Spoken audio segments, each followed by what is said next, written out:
Assalamualaikum warahmatullahi wabarakatuh. Bertemu lagi dengan saya Saat Egra. Saya merupakan peserta pendidikan pelatihan Puslit Bank KDOD Samarinda angkatan ke-11. Dalam video ini saya ingin mempresentasikan hasil dari mata pelatihan yang baru saja kami dapatkan, yaitu tentang nasionalisme yang diampu oleh Bapak Andi Wahyudi. Beliau adalah seorang peneliti dari ASN Corporate University di Samarinda. Kemudian dalam pemaparannya beliau mengawali dengan sebuah quote yang diambil dari Bung Karno. Jadi negara Indonesia itu, kata Bung Karno, bukan milik dari satu golongan, bukan juga milik dari satu agama, dan juga bukan milik satu etnis tertentu. Tapi Indonesia itu adalah milik warga negara dari Sabang sampai Merauke. Bagaimana Bung Karno itu memiliki visi besar untuk Indonesia, menggabungkan dari berbagai macam golongan, dari berbagai macam ras, dari berbagai macam agama, bahkan dari berbagai macam jenis etnis yang ada di Indonesia. Maka visi besar beliau inilah yang kemudian mengantarkan lahirnya Republik Indonesia 17 Agustus 1945. Kemudian dalam materi ini tujuan yang ingin dicapai adalah ASN mampu untuk mengaktualisasikan wawasan kebangsaan dan jiwa nasionalisme yang ada pada dirinya dalam menjalankan profesinya sebagai pelayan publik yang berintegritas. Begitu. Seperti yang kita ketahui bahwa ASN memiliki 3 peran penting, yaitu menjalankan kebijakan publik, kemudian pelayan publik, dan terakhir adalah perekat dan pemersatu bangsa. Maka tugas-tugas ini harus dioptimalkan dengan jiwa-jiwa nasionalisme. Maka yang selanjutnya adalah dalam mata kuliah ini, mata pelatihan ini itu digambarkan dalam sebuah tugas yang diberikan oleh Bapak Andi Wahyudi, yang intinya adalah tentang apa tantangan ASN di masa kini saat ini dan masa yang akan datang. Maka dari tugas itu kami dari kelompok 3 mengungkapkan yang pertama adalah netralitas ASN dalam politik, di mana ya ini cukup mengkhawatirkan. Banyak sekali kejadian-kejadian bahwa ASN ini terikut arus politik praktis. Kemudian ASN yang bebas dengan KKN. Kita tahu sekarang pintu-pintu untuk nepotisme itu semakin diminimalisir, meskipun kita perlahan juga akan sangat sulit. Tapi ke depan dengan teknologi yang semakin canggih, ini akan memudahkan untuk memutus tali nepotisme. Kemudian siap dengan reformasi birokrasi, di mana semakin adanya teknologi ini memudahkan para ASN, pemerintah untuk mempersiapkan media lebih aktif, lebih mudah dan efektif dalam bekerja dan berinteraksi atau melayani masyarakat.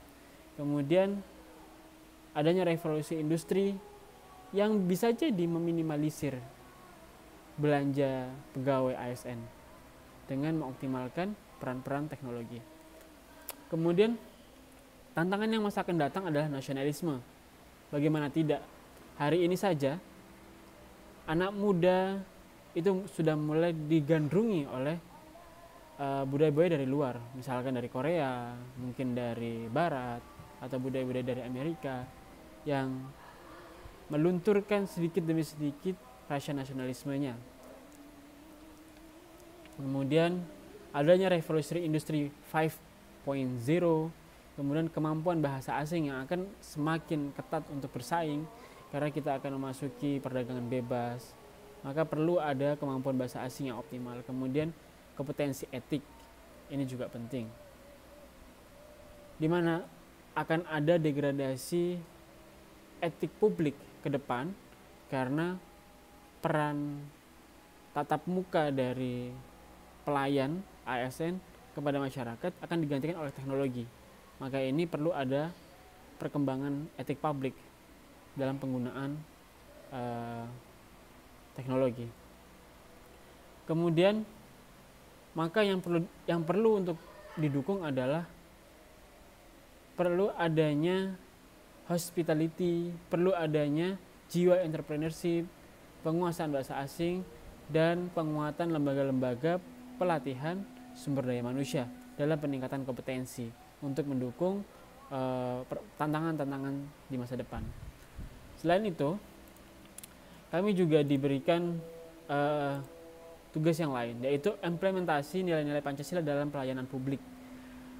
Dalam tugas ini, kami mengambil contoh pada penanganan kesehatan di rumah sakit. Kami melihat bahwa penanganan di rumah sakit telah memenuhi poin-poin dari Pancasila.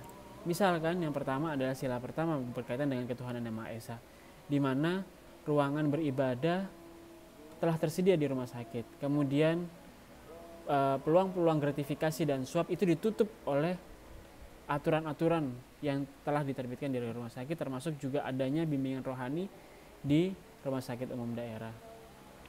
Kemudian dari sila kedua misalkan, dari kemanusiaan, ini cukup tampak sekali di mata kita bahwa ketika kita masuk ada misalkan priority seat untuk orang-orang yang disabilitas, orang-orang lansia, bahkan mungkin orang-orang yang berkebutuhan khusus gitu kan.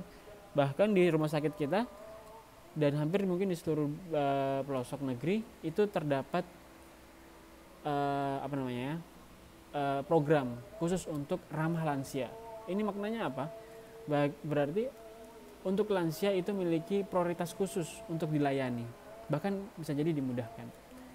Selain itu juga adanya pojok bermain bagi anak-anak untuk menunggu, termasuk juga ada tempat untuk menyusui. Itu merupakan bagian-bagian dari kemanusiaan yang adil dan beradab dari sila kedua. Dan sila ketiga, pada saat penanganan COVID seperti ini, kita melihat jelas bahwa tenaga kesehatan bersatu padu, mendukung, mengupayakan, melayani, berjibaku melawan COVID-19. Maka perlu kita dukung yang seperti ini. Kemudian yang terakhir adalah seluruh jajaran pemerintah bergotong royong membantu masyarakat dalam terdampak dalam COVID-19 dalam bentuk berbagai jenis, termasuk pembagian sembako. Kemudian sila keempat, adanya keputusan yang melibatkan masyarakat untuk mengambil tindakan kebijakan PSBB. Kemudian adanya kotak saran pelayanan publik di rumah sakit. Kemudian yang terakhir adalah pada sila kelima, pemberian jaminan kesehatan dan pendidikan yang tepat sasaran dan pemberian layanan kesehatan termasuk secara adil. Mungkin itu yang dapat kami sampaikan. Semoga video kali ini sangat bermanfaat. Terima kasih. Wassalamualaikum warahmatullahi wabarakatuh.